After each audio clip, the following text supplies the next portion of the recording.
transformación espiritual del hombre. Y entiendo que para que haya una transformación espiritual en un hombre, tiene que ocurrir tres cosas. Número uno, que la persona reciba la palabra. Número dos, que la persona se arrepienta. Y número tres, que la persona se convierta. Esas tres cosas son necesarias a fin de que se produzca una transformación espiritual en las personas. En ese sentido, me permito compartir lo que dice Primera de Tesalonicenses 2:13. Primera de Tesalonicenses 2:13. Dice la palabra del Señor, la cual leo en el nombre de Jesús. Por lo cual también nosotros, sin cesar, damos gracias a Dios de que cuando recibisteis la palabra de Dios que oísteis de nosotros, la recibisteis no como palabra de hombres, sino según es en verdad la palabra de Dios, la cual actúa en vosotros los creyentes. Y para considerar este tópico, recibir la palabra de Dios, lo primero que cuando una persona escucha la palabra, tiene que recibirla como la palabra de Dios. Es decir, no debe ser vista ni la Biblia, ni el que habla de parte de Dios como que está hablando algo más. Cuando alguien no considera lo que se está diciendo o cuando alguien no considera lo que está leyendo, entonces eso va a traer serias consecuencias en cuanto a cómo esa persona está asumiendo lo que está leyendo. Por eso es que si ustedes se dan cuenta, hay muchísimas personas que aunque si bien han escuchado mucho la palabra de Dios, pero el hecho de que no la han recibido como palabra de Dios, eso repercute entonces en que no va a producir en esa persona una transformación significativa, porque para esa persona la palabra no fue relevante. Y cuando una persona no considera la palabra como algo relevante, como algo poco significativo, entonces eso le va a afectar su crecimiento espiritual. Y lo primero que hay que considerar, y por lo que Pablo está dando gracia aquí, es porque esta iglesia, los tesalonicenses, ellos se entendieron que lo que le fue suministrado no fue una palabra dada por un hombre, ni proveniente de la sabiduría de un hombre, sino que provenía del corazón de Dios. Número uno. Ahora nos podríamos preguntar, ¿cómo se recibe la palabra? Bueno, se recibe por boca de alguien de parte de Dios, y es lo que hizo esta iglesia. Recibió la palabra que salía de la boca de Pablo como palabra de Dios. Se recibe por la lectura directa. Usted toma su Biblia y comienza a leer. Entonces así usted está directamente recibiendo la palabra de Dios. Se recibe por circunstancias puntuales de la vida, a través de la cual Dios trae suministración de certeza, suministración de seguridad. Por ejemplo, cuando tú pasas una situación puntual y a través de esa situación tú entiendes que Dios está tratando algo contigo, entonces tú puedes decir que Dios te está hablando. Y la misma naturaleza debería darnos a entender a nosotros la verdad que hay en Dios. La misma naturaleza revela la palabra de Dios. Ahora bien, hay en estos asuntos algo que es bueno decir. Hay personas que muchas veces admiran ciertos predicadores porque tienen una palabra revelada y porque supuestamente tienen una revelación superior. Ok, yo tengo predicadores que igual los admiro, pero en realidad la palabra, cuando yo la leo, cuando yo la escucho o cuando de cualquier forma Dios me la está suministrando, la palabra revelada no es solamente la palabra que yo estoy escuchando, es la palabra que yo entiendo y que es buena para ser aplicable a mi vida. De modo que la revelación, más allá de ser una interpretación bíblica de un predicador X, la revelación de la palabra de Dios es la palabra leída o escuchada, por sencilla que sea, pero que es aplicable a mi vida y que yo puedo retener y que puedo decir: esta palabra que he recibido es buena para yo resolver una situación puntual que tengo en mi vida. Esa es la revelación de la palabra de Dios. La palabra de Dios que te sirve para que tú puedas avanzar en el proyecto, en el plan que Dios tiene contigo. Dios tiene un plan. Dios tiene un propósito. Ahora, ese plan y ese propósito es siempre impulsado por su palabra. Ahora, la sabiduría del creyente es detenerse con la Biblia o detenerse con el que está hablando de la Biblia y luego preguntarse: ¿para qué sirve esto? ¿En qué me ayuda esto? Ahora, cuando usted responde esa pregunta y el Espíritu Santo de Dios comienza a suministrarle a usted dónde colocar en su espíritu la palabra que usted recibió, eso es palabra revelada del Espíritu. El maestro le preguntó a sus discípulos: ¿quiénes dicen ustedes que soy yo? Y dice Pedro: tú eres el Cristo, tú eres el Hijo del Dios viviente. Eso estaba escrito, claro que estaba escrito que los profetas ya habían hablado de Jesucristo, habían hablado del Mesías. Ahora, ¿qué era lo que faltaba en ese momento? Hacía falta en ese momento un comentario que contextualizara la palabra que Jesucristo le estaba diciendo para que los discípulos queden convencidos de quién era Él.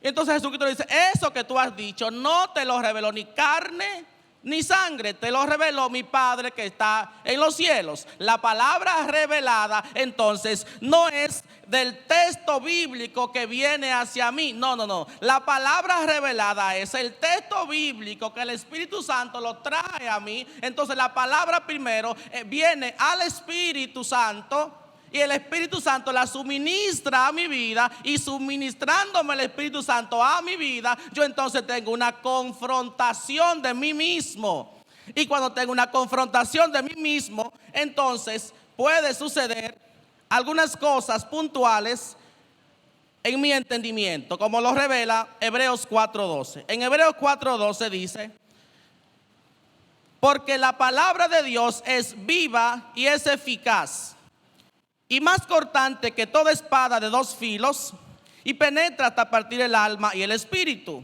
las coyunturas y los tuétanos, y discierne los pensamientos y las intenciones del corazón, y no hay cosa creada que no sea manifestada en su presencia. Antes bien, todas las cosas están desnudas y abiertas a los ojos de aquel a quien tenemos que dar cuenta. Número 1, la palabra de Dios es viva y es eficaz para llevarme a mí al bien que Dios desea. Dios desea el bien para usted. ¿Usted lo sabía? La palabra es el bien que Dios desea para usted. De modo que cuando alguien recibe la palabra, la tiene que recibir como palabra de Dios, es lo primero. Cuando la recibes como palabra de Dios, podrás llegar al otro entendimiento, que es este. Tú tienes que recibir que la palabra es eficaz y es efectiva. En boca de Isaías diría que ninguna palabra que salió de la boca de Dios retorna a Dios vacía, sino que toda palabra que salió de la boca de Dios va a producir el efecto por la que Dios la envía. Así es que cuando alguien tiene la capacidad de recibir la palabra de Dios, de retener la palabra de Dios, entonces va a llegar al siguiente entendimiento, que es a experimentar la eficacia de la palabra de Dios. Esa eficacia entonces le va a llevar a usted a comprender que el estado que usted tiene ahora es posiblemente menos de lo que Dios diseñó para usted, y que usted lo irá descubriendo a medida que la efectividad y la eficacia de Dios sean efectuadas sobre usted. la efectividad de la palabra de Dios efectuándose en un creyente le lleva a comprender que hay más para mí. Hay más, estimados hermanos, hay más que lo que estamos viviendo ahora. Y no es que lo que estamos viviendo sea poco, lo que estamos viviendo es mucho y estamos agradecidos. Sin embargo, nosotros estamos deseosos de que se cumpla cabalmente, sin que falte nada, el plan y el propósito de Dios. Es que Él es más abundante, dice la Biblia, de lo que podemos entender o de lo que podemos pedir. Entonces, la palabra de Dios es viva y eficaz para producir una separación entre el alma y el espíritu. Esto es, tiene que ocurrir un vínculo, como les decía, entre el espíritu de Dios, la palabra de Dios y el espíritu mío.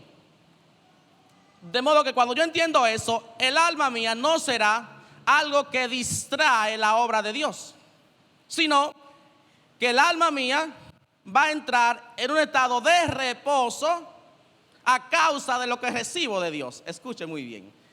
El alma mía, cuando David decía, alma mía, ¿por qué te abates dentro de mí? ¿Por qué te turbas dentro de mí?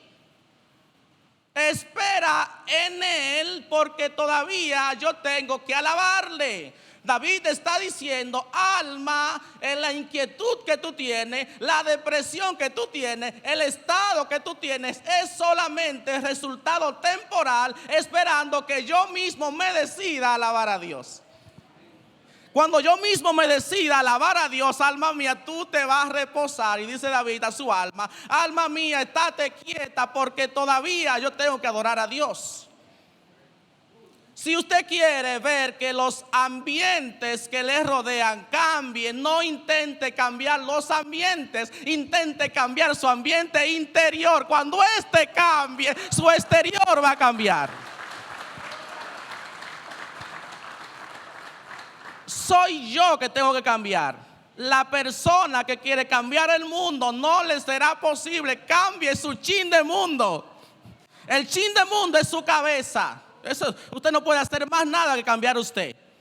Todo el que quiere producir transformaciones serias en otras personas y no es transformado él mismo, lo que hace que se frustra. Por eso es que usted se da cuenta, no, yo no me fui de la iglesia porque fulano hizo esto, yo me fui, pero hermano, esos son cuentos. Todo lo que pasa alrededor de mí no está llamado a cambiar la configuración de mi espíritu. Nada está llamado a cambiar la configuración de mi espíritu. Cuando su espíritu se sincronizó con el Espíritu Santo de Dios, y el Espíritu Santo de Dios cuando viene y le visita o cuando viene a manifestarse, encuentra la bendita palabra de Dios, somos indetenibles en Él. La obra del Señor no se va a detener mientras usted mantenga recibiendo en su espíritu palabra de Dios. Porque es que cuando el Espíritu Santo está contigo y quiere animarte a seguir adelante, cuando el Espíritu Santo está contigo y quiere que tú te animes y quiere guiarte y quiere sanarte y quiere liberarte, Él escudriña a ver dónde está la bendita palabra de Dios en nosotros. Y a medida que encuentra palabra de Dios en nosotros, somos guiados. Y a medida que encuentra palabra de Dios en nosotros, somos ayudados, somos consolados. Porque entonces a veces la persona dice, es que Dios me ha dejado, es que el Espíritu Santo no está conmigo, es que yo necesito una palabra revelada, dice la gente.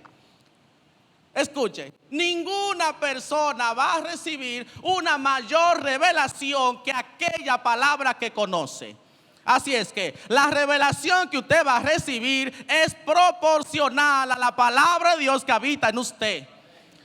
Cuando la palabra de Dios habita en usted, usted va a ser una persona iluminada, revelada, guiada 24/7. Es así como Dios opera. Entonces, la eficacia de la palabra de Dios ha de llevarme a mí incluso a comprender los efectos que ésta produce sobre mi cuerpo físico, sobre las coyunturas y sobre los tuétanos. Además, ha de llevarme a mí a producir cambios en mis pensamientos y en las intenciones de mi corazón. Todo eso hace la palabra de Dios y más cosas, por supuesto, pero bueno, usted sabe que no puedo decirlas todas porque... ¿Y el miércoles entonces? ¿Qué se va a predicar el miércoles? Sí, porque a veces, y eso es otra cosa que tenemos que sacarnos de ese... Es que en este culto a mí se me va a resolver todo. Mentira, estimado hermano. En ese culto a usted no se le puede resolver todo. En este culto a usted se le va a dar la porción de hoy. Y mañana usted busca la porción de mañana. Y el miércoles la del miércoles. Y cada día usted busca su porción. Es un asunto de todos los días, este asunto de la fe. Bueno, Jesús en Mateo 9:17 le dijo a las personas esto: y nadie echa vino nuevo en odres viejos, porque entonces los odres se revientan, el vino se derrama y los odres se pierden, sino que se echa vino nuevo en odres nuevos y ambos se conservan. Bueno, la palabra de Dios entonces es quien prepara a la persona para que vaya adecuándose, para que vaya cambiando la configuración, para que pueda retener lo que Dios está haciendo. Entonces, cuando Jesucristo le dijeron: ¿por qué tus discípulos ahora no ayunan? Y todos los discípulos de las demás personas, de lo de Juan, por ejemplo, ayunan, los fariseos ayunan. En ese momento Jesucristo le dijo: bueno, es necesario que el vino nuevo sea echado en odres nuevos. Entonces, quiero decir con todo esto que el proceso de adecuación para que usted y yo podamos retener lo que Dios está haciendo, recuerde que hay un depósito en nosotros de presencia de Dios. ¿Usted sabía eso? Y ese depósito de presencia de Dios es que hace que eventos importantes a usted le acompañen. Así que Jesucristo le dijo a las personas que la palabra de Dios iban a ir adecuándolos para el proyecto que Dios tiene para cada uno. En Hechos 3:19 dice: así que, Hechos 3:19, arrepentíos y convertíos, para que sean borrados vuestros pecados, para que vengan de la presencia del Señor tiempos de refrigerio. Así que, arrepentíos y convertíos, dice la palabra del Señor. ¿Qué es el arrepentimiento? El arrepentimiento es un evento. Es un evento importante en la vida de las personas que marcan un antes y un después. El arrepentimiento ha de marcar un antes y un después en la vida del creyente. De modo que, si usted me dice que si recuerdo escenas de mi arrepentimiento, claro que las recuerdo. ¿Y qué debe ocurrir en el arrepentimiento entonces? Es que el arrepentimiento es un cambio de dirección, mediante el cual la persona decide desvincularse del mundo y vincularse con Dios. La persona decide dejar todo lo que es del mundo. Y cuando hablo todo lo que es del mundo, hablo del sistema de pensamiento, hablo del pecado, hablo de todo eso. Y vincularse con Dios. Aunque la persona dure 15 años viniendo a la iglesia, 10 años en la iglesia, aunque llegó hoy, hay un día en la vida de cada persona que tiene que decir: yo necesito vincular mi vida con Dios. Entonces, estoy hablando de ese arrepentimiento que se da en ese momento puntual cuando yo decido vincularme con Dios.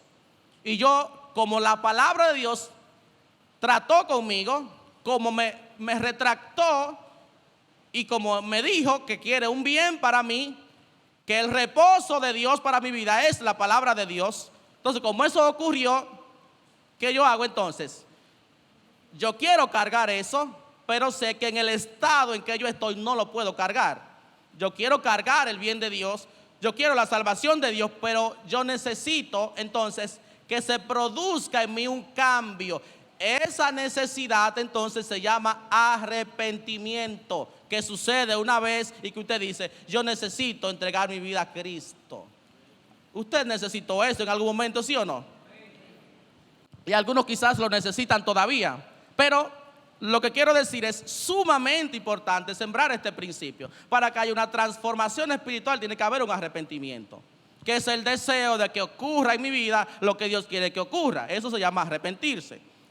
Entonces, entre el arrepentimiento y el que seamos formados a la imagen de Cristo, hay un proceso. Ese proceso se llama conversión, que en tiempos antiguos, lo que me lleva como 10 años, podrán decir que sí, al que se arrepentía, lo que le decían era convertido. Recuerda que a los cristianos antes le llamaban convertidos. Ese es uno de los convertidos. Porque la evidencia de Cristo era tan fuerte que la gente no solo se arrepentía, sino que se convertía. Sino que inmediatamente comenzaba a dar frutos dignos de arrepentimiento, lo que solicitó Juan cuando muchas personas venían a bautizarse. No solamente vengan y bautícense, dice Juan, sino den frutos de que creen en Jesucristo. Fruto digno de arrepentimiento. Entonces, siendo que el arrepentimiento es un evento, por supuesto, no es un evento que pasa una sola vez en la vida, porque de cuando en cuando yo me arrepiento. Pero sí hay un evento donde yo sé que ese día yo entregué mi vida a Jesucristo. Bueno, y en ese momento, cuando yo entregué mi vida a Jesucristo, yo no sé cuántas veces he entregado mi vida a Jesucristo, hermano. Mire, donde quiera que estaban predicando y decían, ¿quién quiere a Jesucristo? Ahí estaba yo haciendo la oración de fe. ¿Quién quiere a Jesucristo? Ahí estaba yo, porque yo decía en mi espíritu, ¿y cómo es que Jesucristo, habiendo dado su vida por mí, yo dije que voy a decir que no quiero a Jesucristo? Mire, si yo no estuviese ya maduro en la fe, o sea, al menos eso entiendo, yo pasara, cada vez que pide la oración de fe, yo pasara. Es demasiado, hermanos. Lo que Cristo hizo por nosotros es demasiado. Como para yo estar en un lugar donde estén predicando la palabra de Dios y decir, alguien quiere a Jesucristo, y yo saber que no lo tengo, y yo retornar a mi casa tranquilo. Yo me muero. Después que yo entendí quién era Jesucristo y el sacrificio que él hizo en la cruz del Calvario, mire, fui a San Pedro, recibí a Jesucristo. Fui a La Vega, recibí a Jesucristo. En mi campo no había iglesia, pero todo el que iba a predicar yo recibía a Jesucristo. Así que yo tengo a Cristo recibido, yo no sé, por 4 o 5 vidas, por si acaso. Bueno, el asunto es, siendo que el arrepentimiento es un evento, pero es un evento que puede repetirse, pero cada vez que yo fallo tengo que arrepentirme.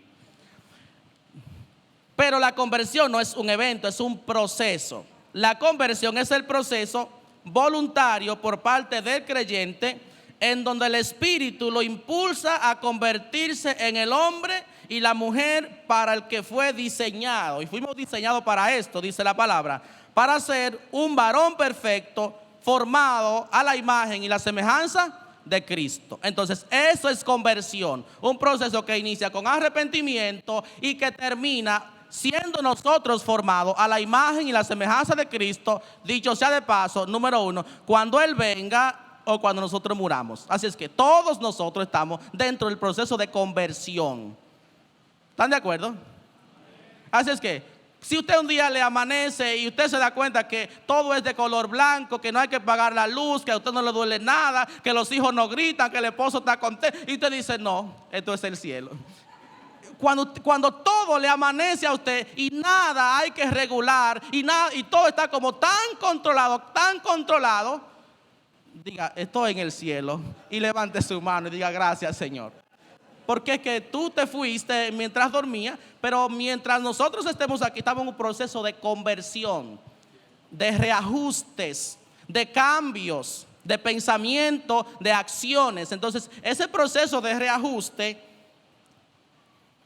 está obviamente regulado por la palabra y por los hombres y las mujeres de Dios que instituye para ese fin, como lo revela Efesios 4:11, que dice así: y él mismo constituyó a unos apóstoles, a otros profetas, a otros evangelistas, a otros pastores y maestros, a fin de perfeccionar a los santos para la obra del ministerio, para la edificación del cuerpo de Cristo. Y dice el 13, hasta que todos lleguemos a la unidad de la fe y del conocimiento de Dios, a un varón perfecto, a la medida de la estatura de la plenitud de Cristo.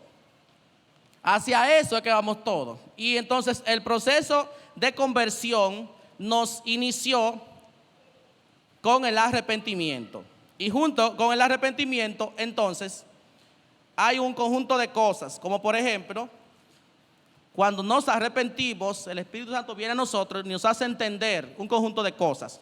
Una de las cosas que nos hace entender es que somos participantes de la naturaleza divina. En el libro de Segunda de Pedro, capítulo 1, dice, en su verso 3, como todas las cosas que pertenecen a la vida y a la piedad nos han sido dadas por su divino poder mediante el conocimiento de aquel que nos llamó por su gloria y excelencia, por medio de las cuales nos ha dado preciosas y grandísimas promesas. ¿Qué nos ha dado el Señor a nosotros?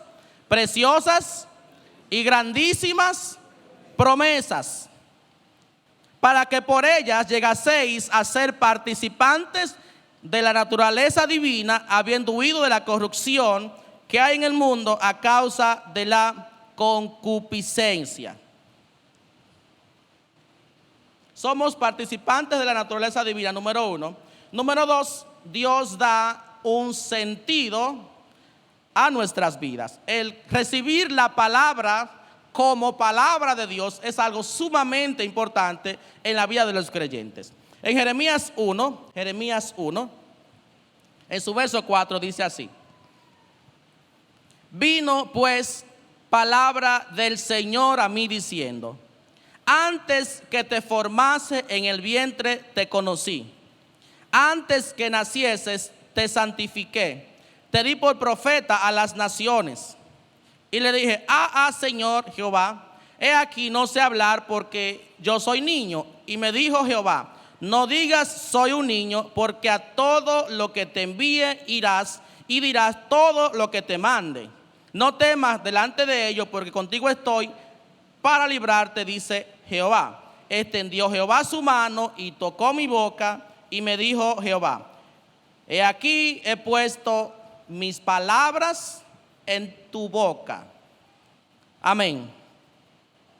Vino palabra del Señor a Jeremías diciendo, antes que te formara en el vientre de tu madre, sucedieron 3 cosas. Número 1, te conocí.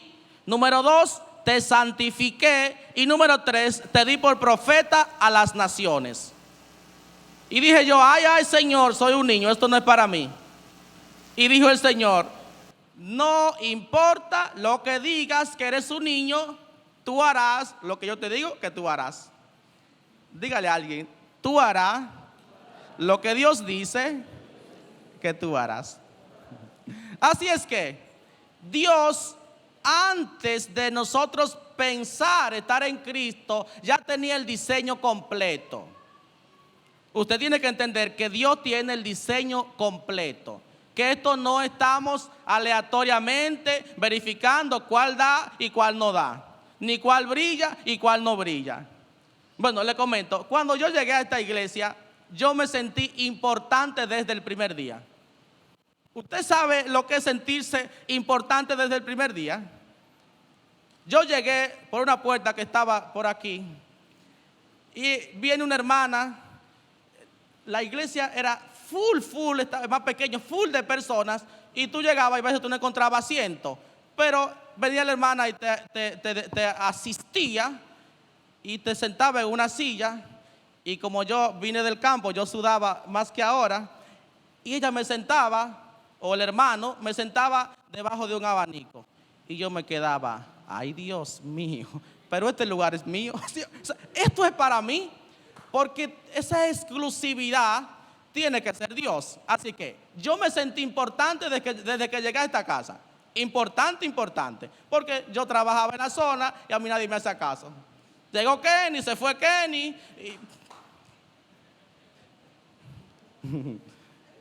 Usted se ríe, pero a usted le pasaba igual, a usted nadie le hacía caso. Lo que sucede es, estimados hermanos, que el caso que a nosotros nos hacen ahora, nosotros a veces pensamos que es a causa de nosotros, y no es a causa de nosotros, es de la gracia que está en nosotros.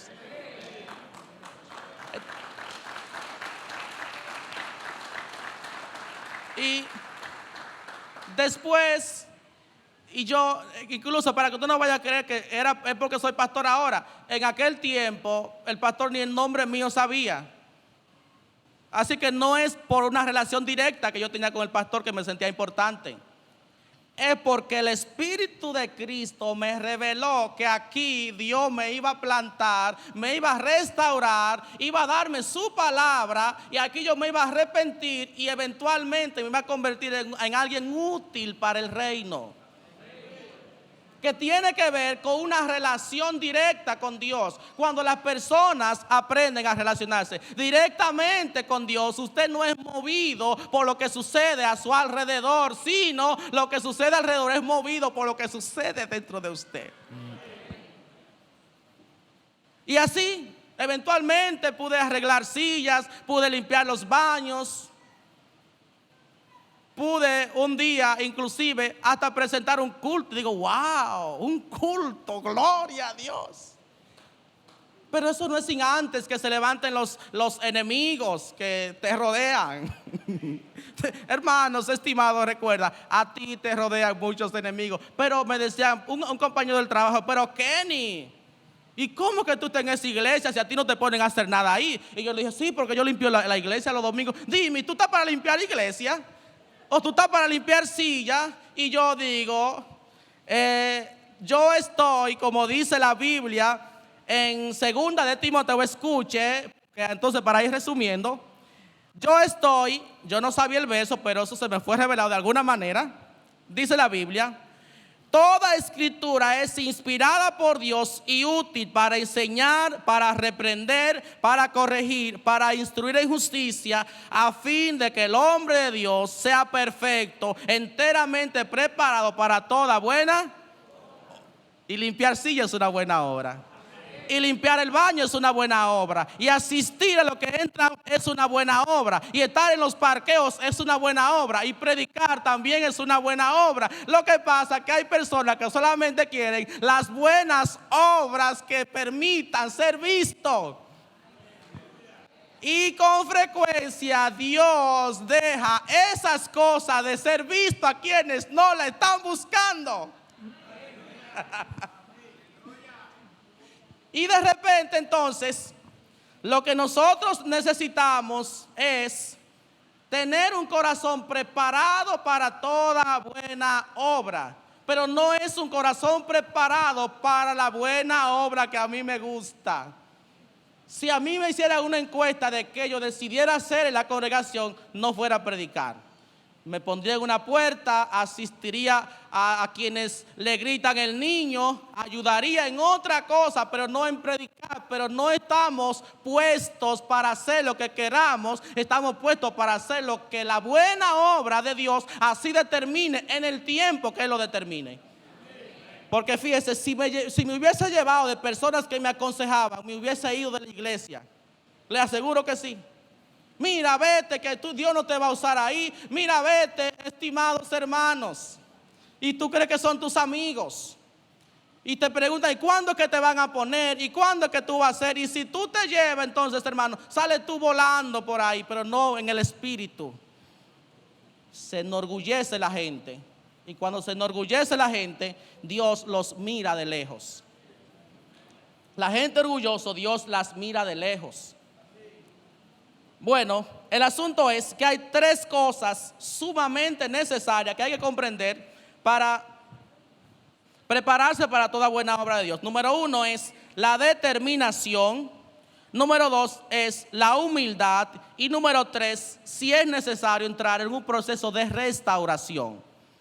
A veces, mientras estamos trabajando en la obra del Señor, cosas maestro bien. Por ejemplo, a Pedro le dijo al Señor, Maestro, iré donde sea contigo. Te seguiré donde sea, donde tú vayas, ahí yo voy a estar. Y sucede que Jesús le dijo: este mismo día que tú has dicho esa misma palabra, me negará 3 veces. Y efectivamente en la noche Pedro negó a Jesús 3 veces. Pero eso no quiere decir que Pedro no estaba determinado. Pedro estaba determinado, pero falló. No, Pedro no habló mentira. Pedro habló la verdad que podía en el momento, pero falló. ¿Alguien ha fallado aquí? Yo he fallado.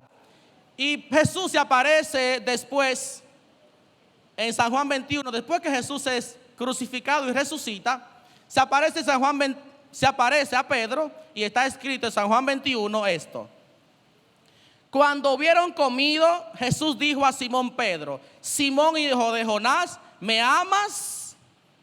Pero me amas más que estos. Me amas, pero me amas más que estos. Respondió: sí, Señor, tú sabes que te amo. Él le dijo: apacienta mis corderos. Volvió a decir la segunda vez: Simón, hijo de Jonás, ¿me amas? Pedro le respondió: sí, Señor, tú sabes que te amo. Le dijo: pastorea mis ovejas. Le dijo la tercera vez: Simón, hijo de Jonás, ¿me amas? Pedro se entristeció de que le dijera la tercera vez: ¿me amas? Y le respondió: Señor, tú sabes que te amo, tú lo sabes todo. Jesús le dijo: apacienta mis ovejas. De cierto te digo, cuando era más joven, te ceñías e ibas a donde quería más. Cuando seas viejo, extenderás tus manos y te ceñirá otro y llevarás donde no quiera. Pedro, cuando recibe estas confrontaciones, porque Pedro sabía que había negado a Jesús 3 veces, y Pedro tenía todavía ese remordimiento de conciencia de que iba a ser el líder, pero un líder con remordimiento, un líder con amargura, una persona que no iba a estar sana y que tampoco iba a estar empoderada. ¿Y por qué no iba a estar empoderada? Simplemente porque él sabía que le cargaba la conciencia saber que había negado al maestro 3 veces. Y ahora Jesús se aparece diciéndole: Pedro, es tu segunda oportunidad. Usted sabe que Dios da segundas oportunidades. Es un tiempo de restauración para Pedro, donde después de ese tiempo que Pedro estuvo con Jesús, jamás volvió a ser el mismo. Porque después de ese tiempo fue restaurado, aunque lloró, dicen los otros evangelios, pero Pedro fue restaurado y fue colocado como el líder en la iglesia primitiva. Pero hay que ser humilde para cuando Dios te pide cuenta, cuando Dios quiere restaurarte, tú puedes decir: sí, aquí estoy, Señor. Haz conmigo lo que tú quieras. Amén. Termino entonces diciéndoles que no importa cuál sean de los procesos que tú estés pasando. Pueden subir los muchachos de la música. Y puede ser que estés en el proceso de que recibiste la palabra la primera vez. Puede que la estés recibiendo por otras veces, pero sea que tienes el primer día hoy o que tienes 1 año, 5 años, es la palabra de Dios. Entonces siempre hay que hacer una revisión a ver si hay cosas que estoy haciendo que no me están dejando ser lo efectivo que debería ser. Si es así, entonces, y hay cosas que tengo que regular en mí, que ajustar en mí, me arrepiento. Amén. Y finalmente, Dios nos está preparando a nosotros para toda buena obra en un proceso que se llama el proceso conversión. El proceso conversión, que es el evento que me acompañó y que te acompaña desde que tú recibiste al Señor y te arrepentiste hasta el día de hoy.